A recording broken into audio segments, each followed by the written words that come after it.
Hello my dear friends, you're in the Military Summary channel, and today we will discuss the situation in Ukraine on the 28th of June of 2024.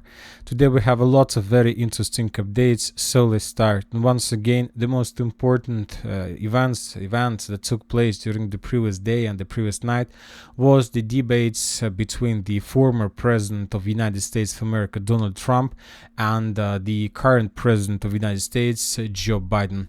It was very interesting event. It was someone can say that was very funny event, but the thing is that this event, all these discussions, all those debates took place between two persons who are able to resolve the destiny of the future of entire planet, of my future, your future, and future of every single person on the earth. And they were not talking about the climate, about finance, about peace in Ukraine, about they weren't talking about the good future for every single one. They were talking about porn stars, about golf players, and of course they were talking who is criminal or not. And these people can launch or start the Third World War, and this is the most terrible thing. Anyway, regarding the situation, regarding the things that these two people were talking about after these debates, lots of people made their own decisions and made their own conclusions. And as I understand, according to rumors and talks that right now we can see everywhere, people, including the members of Democratic Party, are saying that everything is very bad for Democratic Party of the United States of America, and people understand that most likely Joe Biden will lose the next president elections. And based on that, a lot of people started changing the camp. Many people started seeking the way how to join Donald Trump camp and how to build life in their countries after the end of democratic power. And Zelensky is also a person who is trying to find a way how to continue living in Ukraine, but without support of Joe Biden and Democratic Party. And for example, today Vladimir Zelensky promised to present a peace plan by the end of the year. It will be supported by most countries of the world. This is a diplomatic path that we are working on, but not everything depends on us. So just I would like to remind you that after the president elections, Joe Biden will leave his position. His terms will be ended in the January of 2025. So that means, as you can see, we see that Zelensky will provide his plan right at the end of Joe Biden's, let's say, president term. So it's not something that goes completely independent way. It's these two things are related, and now we understand that most likely the conflict in Ukraine is mainly supported by Democratic Party, and just by the end of the rule of this power, Zelensky will have the possibility to make some changes and to begin the real peaceful and peace negotiations with Russia. So we'll see what is going to be by the end of the year and where exactly the Russians are able to will be by this time. Maybe the Russians will be already in somewhere in the vicinity of Lvov, but maybe not there. Now let's move to the line of combat contact, and first we're going to talk about Kharkiv direction. There are a few important things that I would like to point your attention. During the previous 24 hours, the Ukrainians were hunting and attacking the Russian forces and Russian positions along the borderlands, and as you can see, we have a lot of geolocations exactly on Zolochiv direction. As for the Ukrainians, they were trying to discover and to destroy the Russian communication equipment, cameras, and electronic warfare equipment. As for the Russians, mainly they were bombing and attacking the Ukrainian forces and positions along the border. So they were conducting something like artillery preparation before possible offensive operation in Zolochiv direction. And by the way, according to information we have a lot of reports from different sources that the Russians are moving more and more additional reinforcements in this direction, and now the Russians are trying to bring as many as possible, let's say, veterans and the soldiers and forces that used to be located somewhere in South Donetsk direction or any other direction where the Russians managed to get significant experience. For example, in this video we can see the work of Russian FPV drone of 155th Marine Brigade. This brigade used to be located in the vicinity of Novomikhailivka and Konstantinovka, and now we see that this brigade was redeployed to Kharkiv, probably to support the Russians and to counter battle the Ukrainian FPV drone operators, because the Ukrainians have concentrated this type of forces also a lot. Now let's move to Volchansk. We haven't received lots of updates. The same story about the citadel, the same story about the clashes in the eastern part, the same story about aggregatny plant. The only thing we have the just geolocations confirming the current line of combat contact. In this video, for example, we can see another attempt from the Ukrainian side to cross the Vovcha river and to send additional reinforcement from the south in the northern direction, but the Russians managed to discover the movements of Ukrainian forces and they start bombing them. On the other hand, we see the Ukrainians discovered the movements of the Russian forces inside of southern part of the north of Vovchansk, and then the Ukrainians start bombing and attacking the Russians. So both videos confirms just the line of combat contact, and that's it from this direction. Also, we have the video from Shebekina. In this video, we can see the work of Ukrainian drone. It's not FPV drone, it's something bigger probably. In this video, we can see how the Ukrainians were hunting, were attacking, and made an attempt to destroy the Russian energy facility in the town of Shebekina. And as a result of drone strike, the energy facility was damaged, and then there was a fire in this area. Once again, as for the Ukrainians, they tried to destroy and to reduce the Russian logistic possibilities, cameras, communication, and many other things that are responsible for all these logistic things. Now we are moving in northern Kupiansk direction. We have a lot of very interesting reports. If you remember, during the previous few days, the Russians conducted offensive operation along this tree line, and we have adjusted the map based on the video how the Russians were storming the Ukrainian trenches in this area. And many mappers updated their maps showing additional progress that the Russians managed to improve and to capture this part of the fields as well. Today, the Ukrainian sources published the video. The Russians published the video of how the Ukrainians were counterattacking, and as a result of counterattack, the Ukrainians probably managed to restore control over some lost positions during the previous few days. So that's why we will have returned the territory in the gray zone, at least these fields. As for Stepovo-Novoselovka, today we got reports that the Ukrainians were forced to abandon their positions due to very big problems and issues with supplying and supporting of their garrison that was located inside of the village. The Russians managed to enter and to capture significant part of the village, according to some Russian sources, almost without any resistance from the Ukrainian side. And you know that it's not something weird or strange, because if we increase the numbers of this since the beginning of the month, you're gonna see that the Russians were pummeling and destroying everything, mainly supply roads that were heading from Sokol, from area of the Sokol River towards Stepovo-Novoselovka, and basically those Ukrainians that were located in Stepovo-Novoselovka, they suffered significant problems with supplying and supporting of their forces, and they were in this village around a month without any rotation, without probably evacuation. So when the time came this morning, or yesterday in the evening, when the Russians launched an offensive, basically the Ukrainians didn't have enough of anything to show the Russians any resistance, and they basically start with abandoning their positions in the western direction towards the fields and river of Oskol. Most likely during the next few days we're going to receive some updates about complete control over this village. Now we're moving further in the southern direction. We have lots of very interesting reports from Kreminna forest. There are very heavy clashes right now. This is very important direction because this area is under the responsibility of the 12th Special Purpose Brigade Azov, the brigade that used to be located in Mariupol and in Azov plant. This is the core brigade of that battle. Now this is the core brigade of the battle for the forest. And according to information we have during the previous days, the Ukrainians managed to conduct a few counterattacks and to restore control over some lost positions and further in direction of Kreminna. So this territory was captured by the Ukrainians. And this is very important because now the Russians are trying to counterattack.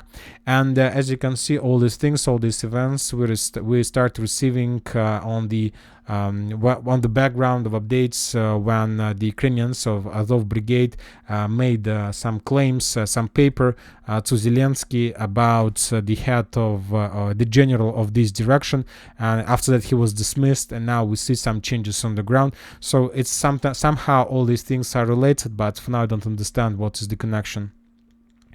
Now let's move to Siversk direction. We have the most important update. Today, the Minister of Defense of Russian Federation reported that as a result of clashes, the units of the group of forces south managed to establish complete control over the village of Razdolovka. We have adjusted the map. The entire village is now colored as a red color, and the Ukrainians were forced to fall back further in the northern direction towards Perezhne, and now the Ukrainians are trying to slow down to stop the Russians on the line between Fyodorovka, Perezhne, and that's it. So now we can make a conclusion that the final defense belt of armed forces of Ukraine fell, Razdolovka, and now the Russians are about to enter Siversk agglomeration. The thing is that if you take a look in this map, you're going to see that Razdolovka was the last town, like Solidar, Sakovanseti, Mykolaievka, then Razdolovka is the last town where we can see some distance between Razdolovka and the next village, which is very, of course, difficult for offensive operation when talking about crossing the fields. Just take a look at Krasnopolovka, then a very huge field that you need to cross before entering Razdolovka, and that was the main difficult for the Russians. Now the Russians captured Razdolovka, and if they're able to enter Perezhne, then almost till the Siversk itself, there are no more fields, just one big, let's say, village, one big street. Of course, there are lots of villages like Fyodorovka, Perezhne, Kuzьminovka, Zvanovka, but they look like one single village. And now the Russians are able step by step to move further in the northern direction along the railways with the purpose to reach the first southern outskirts of Siversk itself. And the battle for Siversk, we can say, has started, or at least this battle will start as soon as the Russians enter the first buildings and streets of Perezhne. So based on this, we can make a conclusion that the next few months the Russians are planning to move along this road between Razdolovka and Siversk itself, and of course the Russians are going to move along the railways because according to previous experience it is more reliable, because the railways are always located on the hills, on some landfills, which is better for defense and many other things. Also, don't forget that during the previous days we got a lot of updates about the Russian progress along the railways between Berestovo and Vyimka, so which confirms that most likely during the next few months the Russians will move along this road as well. And as you can see, both lines are connected in this area right on the southern outskirts of Siversk. Of course, sooner or later the Russians will be able to force the Ukrainians to fall back from Sporna itself further in Ivanodarivka, and then the Russians are going to move the same direction on the line Sporna-Siversk. Of course, don't forget about the Russian progress in Verkhnyakamyanska and in Belogorovka area. So I'm not saying that Siversk is going to be the final battle of summer military campaign, but obviously this is going to be the main battle of probably 2024 winter or 2024 autumn campaign, probably this year. And probably this year the Russians will capture this stronghold, and then the battle for Slavyansk-Kramatorsk is going to begin, the battle of the heart of Donbas Arc operation. Now we are moving further in direction of Chasiv Yar. We haven't received almost anything from this direction, just another video, but very important. In this video that was published by the Ukrainians, we can see the movements of Ukraine Max Pro that was heading from the central part of Chasiv Yar towards the Chasiv Yar citadel under very heavy Russian artillery fire. But as you can see, the Ukrainians managed to, to pass this road and to reach the most eastern building of the citadel. Currently, it's unknown whether the Ukrainians were conducting, let's say, rotation or evacuation process, but the most important that the Ukrainians still have access, that the Russians haven't cut the supply roads, and the Ukrainians still can hold defense in this citadel. Now we are moving in direction of Toretsk agglomeration for the probably third or fourth geolocation we received from this area, and this geolocation shows us the situation inside of Pivnichne itself. In this video we can see how the Russians were bombing the Ukrainian positions inside of the agglomeration.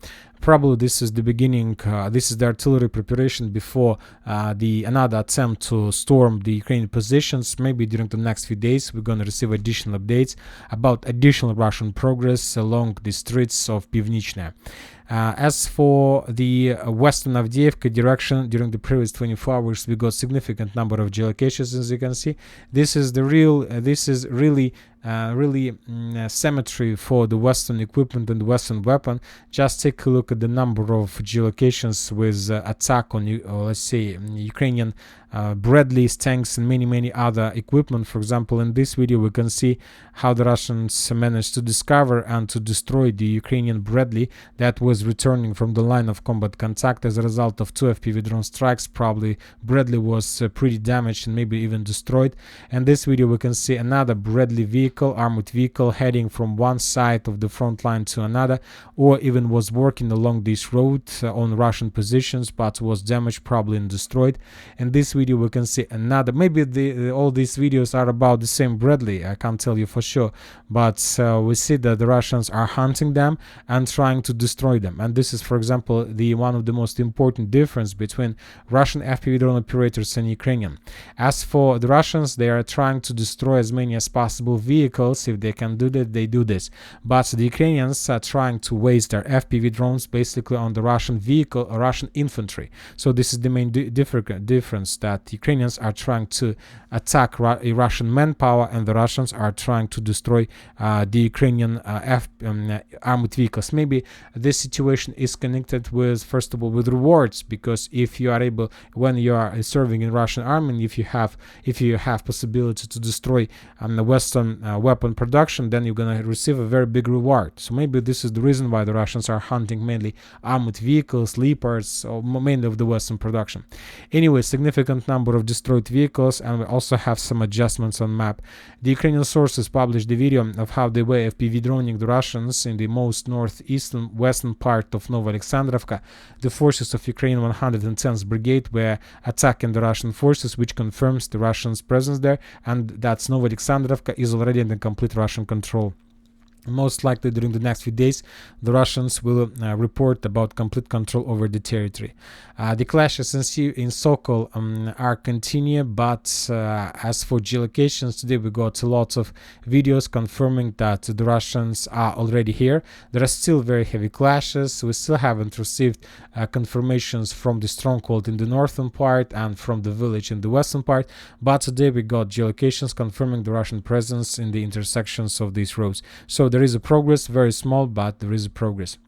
As for Krasnogorovka, we haven't received anything. Just before start making the video, the sources reported that the Russians began storming the hospital in this area. This is the hospital, this is it. So this is the school and this is the hospital, so that the Russians are storming this territory right now. Maybe by the next video, before the next video, we're going to receive additional updates and we will change the color. For now, we still haven't received any confirmations of Russian control over this part of the citadel and over this stretched network of the fortifications. But once again, according to the sources, the Russians are storming this area right now. So let's wait a bit and we will get everything. As for South Donetsk direction, we haven't received anything in this area, just regular activity from the Ukrainian and from the Russian side. We continue receiving additional updates from Prichistovka. During the previous days, we got lots of videos of how the Russians were attacking the Ukrainian positions, bombing Ukrainian positions inside of the village, and always this is something like a first part of any assault operation, first aviation, artillery, and now the Russians began FPV droning the Ukrainians in the vicinity of Prichistovka. So always when talking about FPV drones, this is always the second phase, the second stage of any assault operation. So after FPV drones, it's time for the ground operation. So most likely very soon the Russians are planning to send infantry and soldiers to storm this small village, the main logistic hub between Velika Novoselovka and, let's say, Konstantinovka, Ugledar, Bogoyavlenka direction. Now let's move to Urozhaina. We have video of how the Russians were moving in the northern direction. So probably during the next few days, the mappers will start adjusting and updating their maps, and probably going to receive additional photo and video confirmations. So the video that we have already discussed in the previous episode, that most likely the Russians reached already this line. For now, we're not changing because we need more updates, but the situation, the battle for Urozhaina is coming to a logical end. Furthermore, we got very important videos from the deep rear, and this video, for example, we can see, according to the Russian sources, how the Ukrainians were trying to hide their HIMARS missile HIMARS system and some hangar in the vicinity of Selidova. To the west of Selidova, the Russians discovered the HIMARS system, and as a result of Iskander, the hangar with this type of weapon was destroyed. Almost the same video we got from the vicinity of Nikolaev. The Ukrainians were using this territory to attack and bomb Crimea and Russian forces in Kherson direction. In this video, we can see the movement of another HIMARS system that Ukrainians were trying, after the HIMARS was empty, they were trying to hide somewhere in the hangar, but the Russians discovered the positions, and after that they destroyed the position of HIMARS with HIMARS itself inside with Iskander strike, and also we can see the secondary detonation of munition for this type of weapon. As for Dnipro River itself, there are very heavy clashes, very heavy artillery work from the Russian side, helicopters, missiles, aviation. So the Ukrainian side of Dnipro River is under very heavy fire. If you ask my opinion, the last time we saw such a big Russian activity used to be somewhere in October, November of 2023, when there was an active phase of battle for Krynky. And if you ask my opinion, I would say that if the Russians do have some plan for another offensive, greatest offensive operation, I would say that the Russians are planning to cross the Dnipro River and to start battle for this part of Kherson.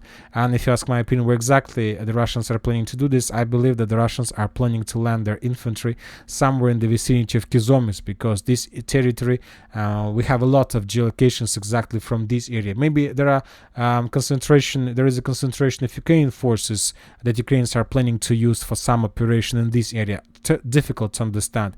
Another important statement that, according to some Russian sources, the Russians established complete control over every single island along Dnipro River. So the question is why the Russians need to capture islands and to get very close to Ukrainian bank of Dnipro River if they are not going to cross, because to keep forces between the islands very close to Ukrainian positions is very difficult, and very the situation when you lose the manpower, because this case you are very far from your own electronic warfare systems, let's say from your own artillery, and you're getting closer to Ukraine FPV drone positions and artillery positions. So obviously this case you are suffering the losses, and if you don't need to do anything bigger in Kherson direction, there is no need to capture the islands. The islands have no value for the Russians. The most important is just to control the islands that goes along your part of your bank of the river. If you don't need to control the islands that goes along the Ukrainian bank of the river, because this case you suffer losses.